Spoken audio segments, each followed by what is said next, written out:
The tide does seem to be turning. You know, obviously we've had the former Spotify exec come out and say that they were grifters. We've had that South Park episode in which, you know, even worse than being criticised, they were ridiculed. Yeah. You know, they were Prince and Princess of Canada on their worldwide privacy tour. And I think that, you know, that there were reports they were going to sue South Park over that. And they said the reports were baseless and boring, which to me just spoke of, you know, they were so angry about the whole thing that they would come out and say something which then, you know, reignited the whole issue again. And, you know, even The Spectator, which previously has been pretty neutral, said, alas, Harry has become as unloved a figure in the United States as he is in Britain. Hello, listeners. Welcome back to The Royals with me, Roya.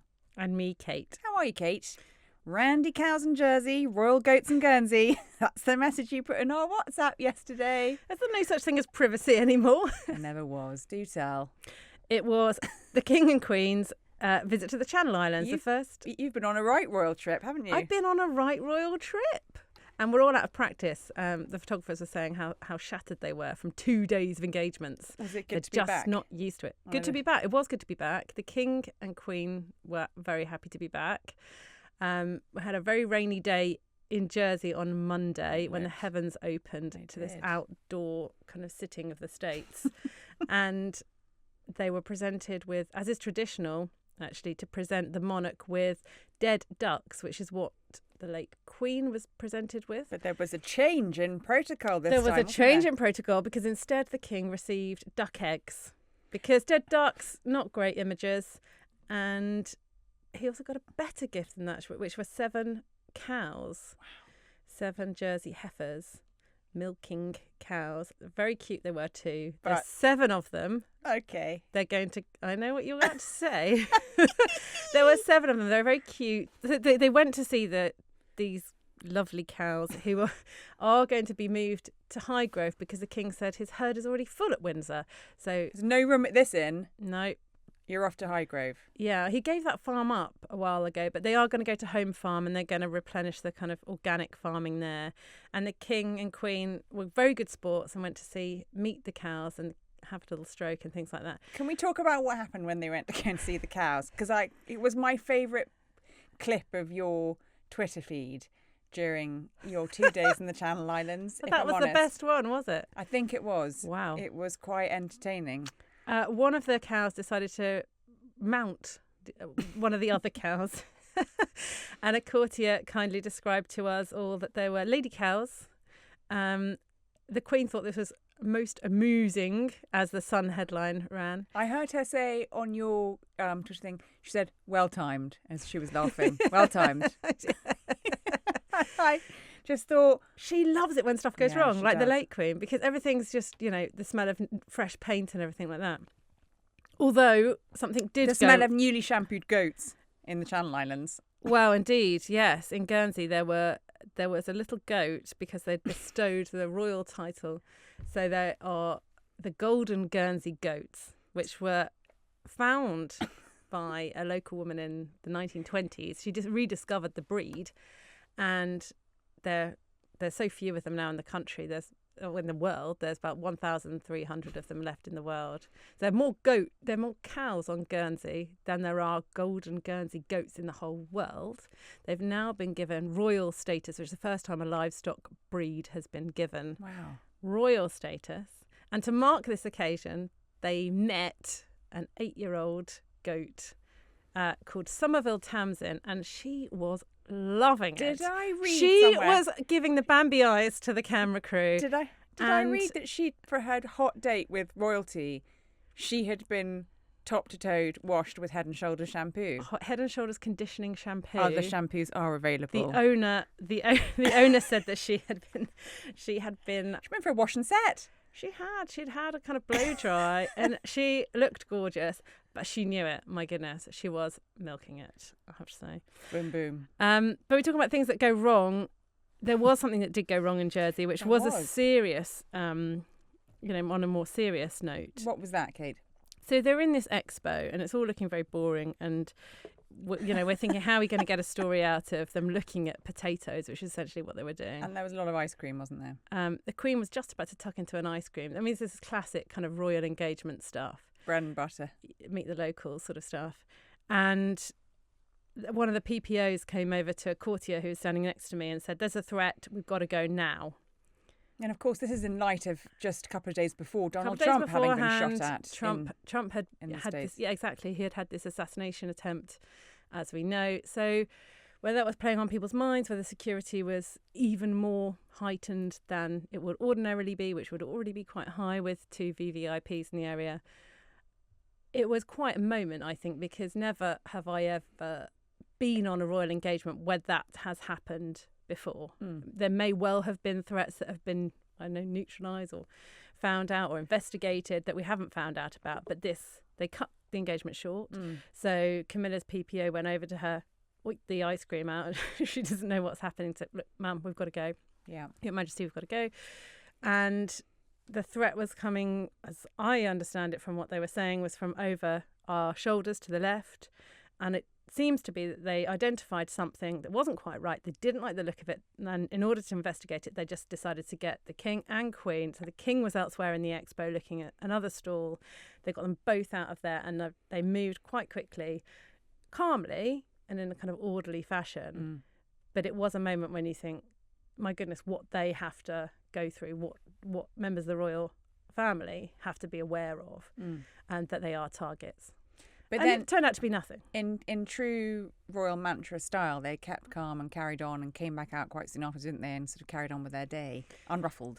They did. I think, initially it was all everyone was a bit kind of concerned about it, including the Queen herself. But they went into this hotel, which they were due to go into anyway, to meet people on an engagement. They just went in there 40 minutes early, but they came out, everything seems to be fine. There was no cause for alarm. As it transpired, they investigated whatever threat it was that they had identified and proved that it was nothing. But yeah, they kept calm and carried on. And then the rest of the day went fine, apart from the heavens then opened and there was a sort of thunderstorm and torrential downpour. But it did mean that we got this really lovely picture of the King kind of looking up to the heavens with this beautiful smile on his face and looking quite old, I think, but very happy to be out. And I think that both of them were just really happy to be back doing that kind of job, because it's been a long time since we've seen an overnight stay from the King. It's been a very long time since Jersey has had a king stay there. The last king that stayed there was Charles II. Well, it was wonderful to hear all about the goats and the cows, particularly the cows, and the surviving the security scares on the Channel Islands. I've been enjoying your coverage very much. You sound very sarcastic. I've been glued to it. I actually have. It has been fun, actually. It's been fun to be out and about. Obviously, Charles, Charles is feeling well when he starts taking the mickey out of the press, saying, "Oh, you're all queuing up for beer," when he tried a Charles specially brewed beer. We're not joking. We actually are queuing up for beer. We're like, no, that's right. I didn't have any, actually, but I did have some of the Jersey ice cream, which was lovely. And after their trip to Guernsey and Jersey, the King and Queen jetted back to London for the state opening of Parliament. Were you on the same plane, Kate? No, I think they were on a fixed-wing plane. They helicoptered in from Jersey to Guernsey, and I think they might have fixed-winged it out. But no, they weren't on my flight on Sunday night. When was it? Oh, it's been such a long week. Tuesday night. But no, they were then in the Diamond Jubilee State carriage, weren't they, for the state opening of Parliament? The second time the King has done it as monarch. The first time he's done it for a Labour government. And although he's reading the statement prepared by the government, these aren't his laws that he's enacting, but it's all part of the ceremony and it's all part of the kind of constitutional pomp and pageantry of the occasion. There's a lot of pomp, isn't there? Because the regalia comes out, the crown is processed through Buckingham Palace first as the symbol of monarchy before it makes its way, and they make their way to the Houses of Parliament, and the crown comes out of the carriage, and the crown. I love the crown. The crown had its own carriage. The crown's got trials better than we do. The crown and the Sword of State had its own carriage and the cap of maintenance, which you need to make sure that the crown's working. Charles puts on the imperial state crown when he gets to the Houses of Parliament, and it's the only time we see him in the crown, apart from at the coronation. He does not wear that crown at any other time other than state opening and. Well, we're not going to see his coronation again, are we? No, and that's the crown he wore out, wasn't it, after the coronation. And they'd get changed in the robing room there. And there's an interesting fact about that, because that's where Charles I's death warrant is displayed. Gosh. And that can't be much fun for Charles III to see every time he goes in there. A reminder from Parliament. This was what could happen to you. How things used to be, how times change. He must be very relieved. How times change, but still the tradition, because they still have the hostage. So they still have the Labour whip. There was an MP held hostage in Buckingham Palace who's there in return. And that started in Charles I's day. So he was right to be wary of the politicians, wasn't he, Charles I in the end, before he was beheaded. But they stay in Buckingham Palace as a hostage still to this day. So they're only released when he goes back, which I think is quite a kind of all these fun wonderful fact. Protocols that still, all the traditions. I just think, do you think foreigners must just think you're all mad? Well, I think you're bonkers. I do think watching the state opening and watching, Blackrod's outfit, just what she wears, and the wonderful tradition of her banging on the door and having the door slammed in her face to mark the independence of the House of Commons. They must, but also these are the great images that go around the world of the King and Queen in their state robes, the King in the imperial state crown, the Queen in the diamond diadem. It's sort of everything I think lots of people around the world think is great about and kind of bonkers about the tradition of the Constitution and the monarchy. I like the fact that you see the politicians from all sides kind of chatting as they walk in. Yeah.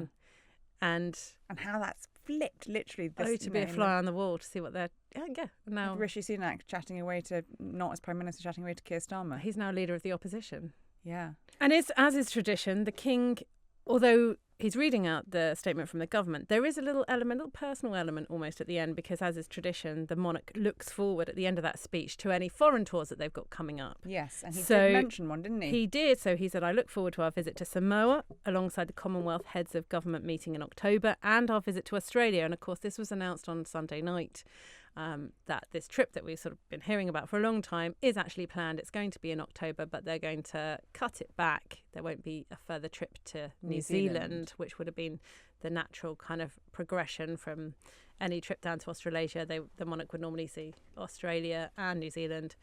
But that's been canned as they're still making concessions for the King's health as he recovers from cancer. But that's going to be a very big trip, isn't it? And an important trip for lots of reasons, because Australia is considered alongside Canada as one of the most important realms to the UK government in terms of our bilateral relationships and trade.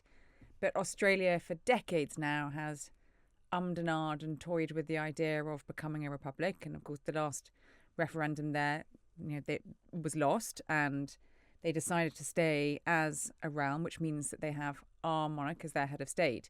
And effectively, I think, if I remember, that the polling, most of the people, the majority of Australians did want to make the transition to a republic. But what they couldn't agree on was what would replace the current system in terms of the constitutional monarch. And that's where it fell down. And this is that when you look at other countries that toy with the idea, the last one that we saw was Barbados. And I went, did you come for that trip? No, I went for that trip and watched. So Charles went to do the handover. The Queen wasn't travelling overseas at that point. And it was very interesting because Barbados was totally unique and is the only realm that did not require a referendum to make the transition to become a republic. Yeah. So all other realms require a referendum, which are politically very, very unpredictable things. Very. And so a lot of heads of, a lot of prime ministers talk about republics, becoming a republic. Particularly, we've heard Jamaica talk about it. We've heard a few other Caribbean realms. But then quietly just sort of it disappears.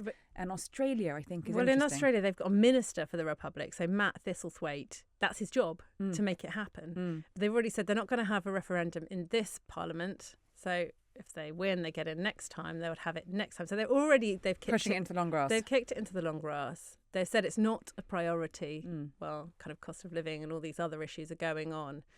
And I think people had thought once the Queen died, that it will be obvious, that will be the time at which to do it. But I think that Charles actually has been a lot more popular than perhaps a lot of people have expected.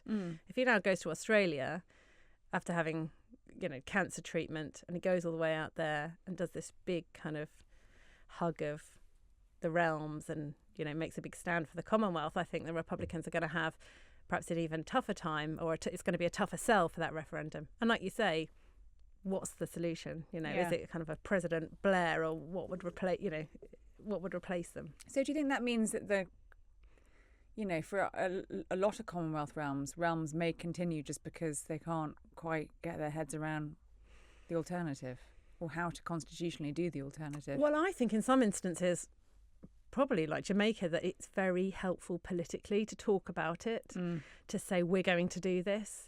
And people think, oh, yeah, that's great. But to actually put their money where their mouth is and have the referendum, like they had the referendum in Australia that the government failed on recently with regards to Indigenous people and representation in Parliament. They were expecting that to go through and they didn't succeed with that. So that has, I think, frightened the horses a bit somewhat in terms of whether referendum in and of themselves can be successful. So the King and Queen may feel they're on even safer ground when they go on this big trip to Australia, that the issue of the Republic might not be quite so live as it would have been a few years ago. Yeah, and it's like all these things as well. I'm sure they're going to go to places where they know they're going to get a good reception. So when we go to Canada, there's the places where they know that they're going to get a good reception. They're not rocking up in Quebec City.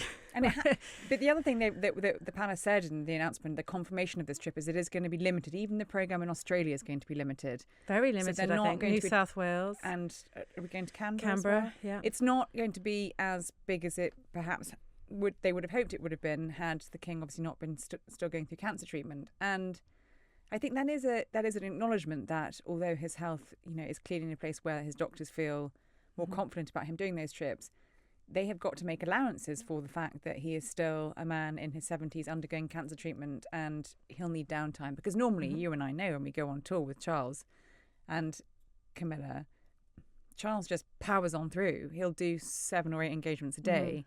And the Queen paces herself a bit more and tends to do the morning engagements and tends to have a bit more downtime in the afternoons. And I think this will be the first time, really, that the King has done a trip like this where he is going to have to pace himself. And I think that'll be an interesting Good luck breaking that news to him. Yeah. So, the King has had a big week, hasn't he, Roya? He got to meet a beloved celebrity. But for a serious cause. It's all about me. Tell us all about it. You were at another palace. Every week it's a different palace. It's Balmoral, Castle, Buckingham Palace. This was St James's Palace. This was St James's. This was Clarence House and St James's Palace. We got 2 royal residences in one engagement. So the King was doing an engagement with Idris Elba. Very nice. Actor, philanthropist. I'll do that one. Was offered round, Kate. I checked my diary. I was free. And, so off I trotted to Clarence House, where at the beginning of the engagement, we were just told how it would go and Idris Elba would arrive. And the background to this is the King's Trust, which used to, of course, be the Prince's Trust. No one knows what the King's Trust is. No, it's the the Prince's Trust. It's the Prince's Trust. The Prince's Trust, the charity that Charles put his name to and huge amounts of his energy into for decades and decades and decades before he became king. It has always worked to support disadvantaged young people, give them more opportunities to get into employment, to break away from difficult backgrounds. And the Trust has done a lot of work in terms of trying to find solutions and opportunities for young people who have been involved in youth violence and knife crime.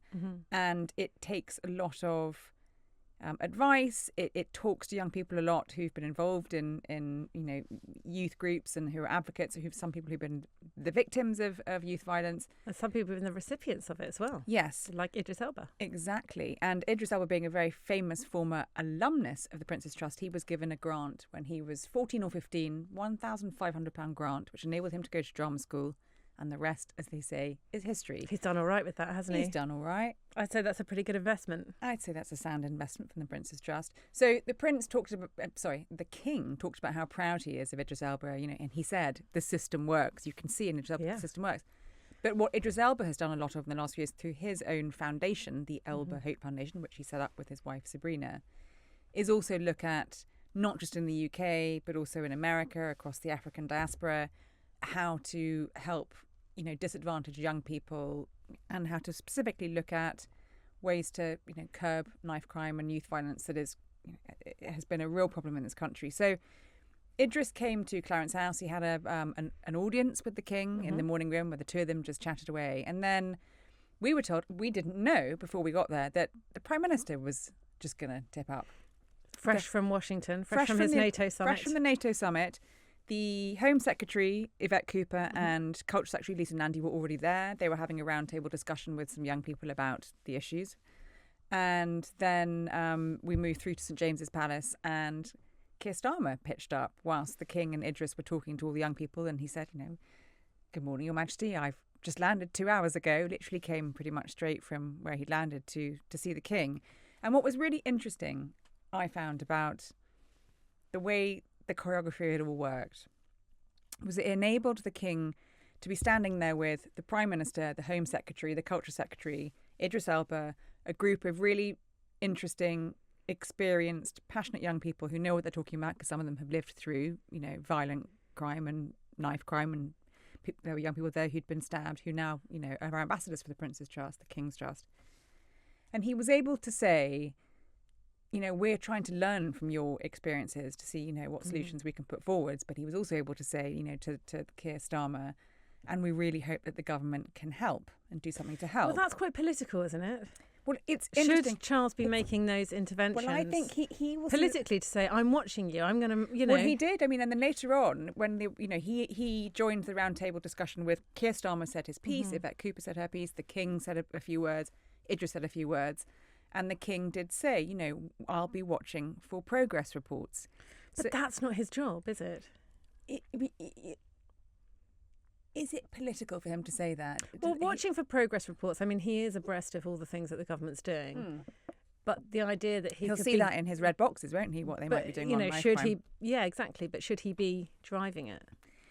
I think the thought that the King was not going to be an activist, when reign change happened and when he made that transition, he was, I think, very careful to start doing things in a different way, in terms of he gave fewer speeches at the start of his reign.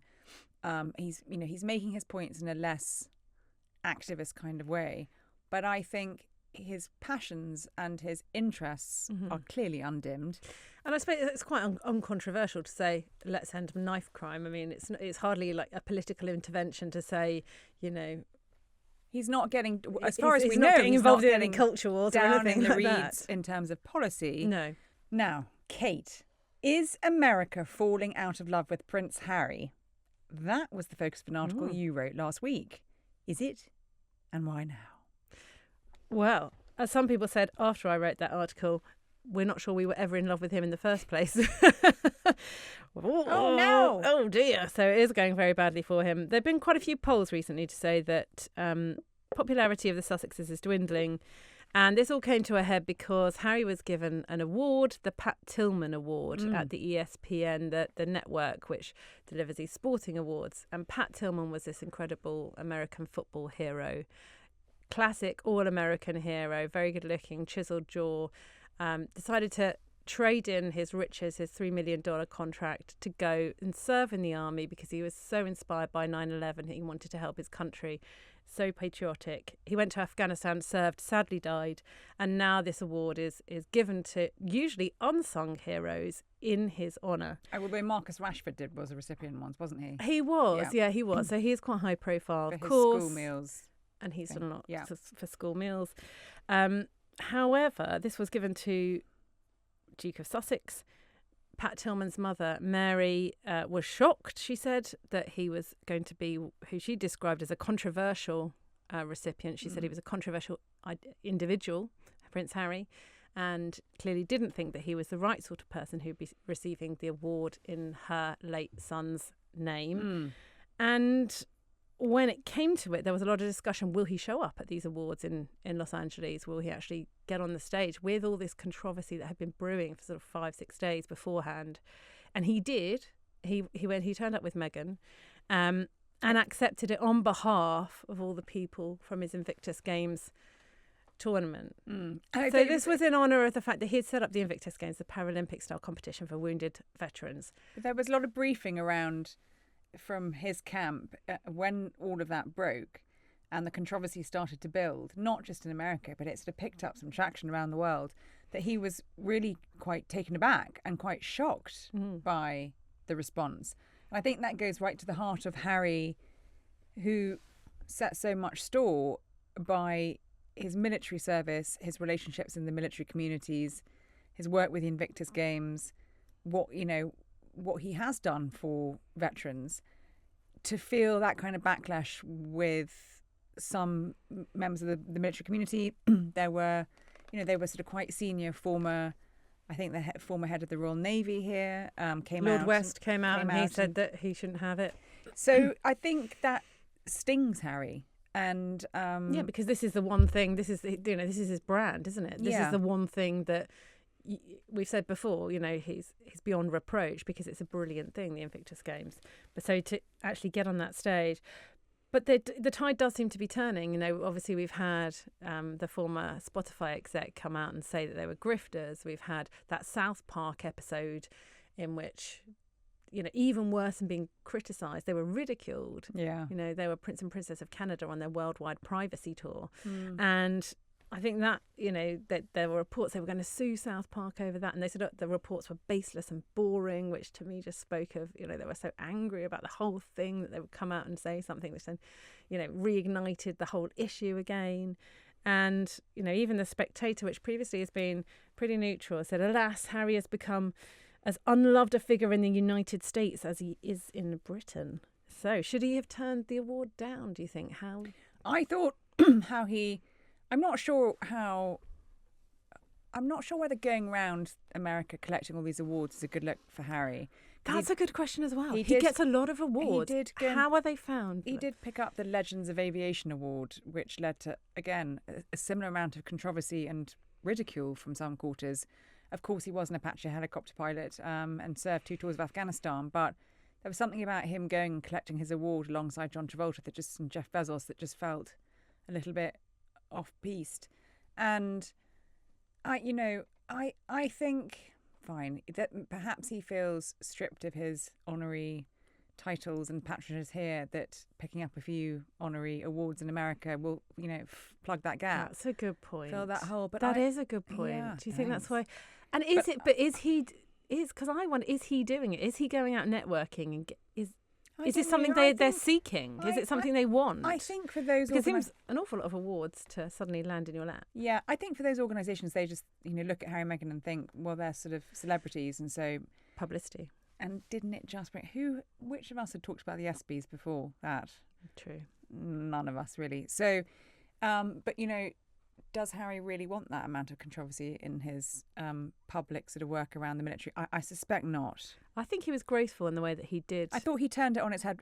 Accept the award. I thought he did quite a good pivot there by accepting it. It was clever. He said, it's not about me, it's about all these people. But he also acknowledged the criticism that had come from Pat Tillman's mother, Mary. So he said that her advocacy for Pat's legacy was deeply personal and one that he respects. And he said the bond between a mother and a son is eternal and transcends even the greatest losses. So then he's playing to reminding everybody of, his mum as well, Princess Diana, who of course is really, still hugely popular in the United States. And as a figure still looms large, I think, in America. Perhaps more than anywhere else. In better news for the royal household, we saw the much-welcomed return of Princess Anne to public duties last Friday. Yes, we did. And the second public appearance in a month for the Princess of Wales at the men's Wimbledon final on Sunday with Princess Charlotte, that other keen tennis fan. So I think everyone was very, very pleased to see Catherine and Anne back in action last week. We got very excited when Princess Royal was going to make her comeback engagement at an equestrian event because, of course, good woman. Her injury, back on the horse, her injuries were when she was walking around Gatcombe Park Estate, for people who don't know, 3 weeks ago on the 23rd of June, and she sustained head injuries and concussion, which are thought to have been caused by being struck by a horse's either head or legs. And even she can't remember when she turned up to the riding the Royal Social, RDA, the Riding for the Disabled Association. National Championships, wasn't it? National Championships in Gloucestershire. She actually said, I can't remember a single thing about the incident. It's the first time she had spoken to anybody publicly about her injuries. So she still can't remember anything that happened, but you could see she had a really kind of quite nasty bruising to the left-hand side of her face. apart from that, she seemed pretty chipper. Michael Bishop, who's the chief exec of the RDA, said that she was on super form and she was going around. She was speaking to people and she was remembering people she spoke to because she'd met them before, because she does so many engagements for the RDA. She's such a great advocate for them. So that was nice. She was sort of doing that Princess Anne thing that Philip used to do, where she rocks on her feet. Yes. On the balls of her feet. Yeah. And I think she does that when she's in a kind of feeling quite chipper. So it was good. It was a truncated engagement. It's supposed to be 2 hours. Ended up being just under 1 hour. And she was driven there and back. She didn't get time to go and meet the horses. But I think good on her for going out and about with a shiner. Yes. I mean, that's punchy. She... You know what about that, of course. Well, I did have a slight disagreement with a racehorse earlier this year, and which then fell on me and did give me a face for radio for a while, a catastrophic black eye, and knocked a tooth out. So I know what it's like to be slightly messed up by a horse, and you feel it. And I just looked at her and thought, good on you for getting out there. I was delighted that she was doing something with the RDA. I'm a volunteer for the RDA. It's an amazing organisation. The joy it brings to children and adults with all sorts of difficulties is extraordinary. And there's just a lovely anecdote about Princess Anne that when I was researching a piece I wrote for her 70th a few years ago, I spoke to someone very senior at the RDA who remembered her coming to see a display by some children at an RDA event. And the children that we work with as volunteers at the RDA have all different levels of learning disabilities, on different levels, or they have different levels of autism, physical disabilities. And there was one girl there who was involved in the display, and they came to meet Princess Anne afterwards, and she was introduced to her and said, this is the Princess Royal. And she said, "You don't look like a princess." And Princess Anne said, "Thank goodness for that. I'm so pleased to hear that. What a relief." What a brilliant comeback. And everyone was like, and then everyone laughed with, at her response. And she just literally takes things in her stride. I love that kind of no-nonsense approach. And you can tell she wasn't best pleased. She's never best pleased about having the press anywhere. No. And one of her aides just said, "Let's just make sure you lot are out of eye line." So she can't see you standing there. Well, it was very good to see her back. It and was, I thought, and Super Trooper, yes. wasn't it? That's what Prince William and Catherine referred to her as when they give a kind of social media post. And I think that's what she is. Yeah. And, Catherine is her own Super Trooper as well, because she was back at Wimbledon. What a reception she got. It was where she walked onto centre court with Princess Charlotte and her sister Pippa. Everyone stood up on centre court. It was a huge standing ovation. Yeah. She looked a little bit, she looked delighted and quite sort of emotional to see there was a sort of outpouring of emotion from people to see her. This is, again, another member of the royal family who was going through cancer treatment and was absolutely determined to be there on centre court. She couldn't make it there for the ladies' finals, and we all understand that. Was there for the men's finals. She did meet the winners, though, didn't she? She did, and Krejcikova gave her tennis racket to her, which Princess Charlotte snaffled away. Yeah, she swiped that pretty quickly. But she looked great. The crowd was clearly delighted to see her back out and about, and I think there was something about her presenting the trophy to Carlos Alcaraz and talking to Novak Djokovic that just seemed to lift the whole championships. And she said on social media, didn't she, afterwards, it's great to be back at Wimbledon. Yeah. And I think she genuinely means that, because that was the first kind of proper engagement we've seen from the princess this whole year. Okay, she was at Trooping the Colour, the King's Birthday Parade with the royal family, but this was something for her. This is her patronage. This is her kind of beat, if you like. So for her to be back out doing that job that is intrinsically hers, I think that's incredible. That's the first time we've seen that this year. It was I think reassuring for a lot of people, and I think should have taken great comfort from the fact that people were really pleased to see her. Yeah, I'm sure. Anyway. Must have been a big boost. Big boost.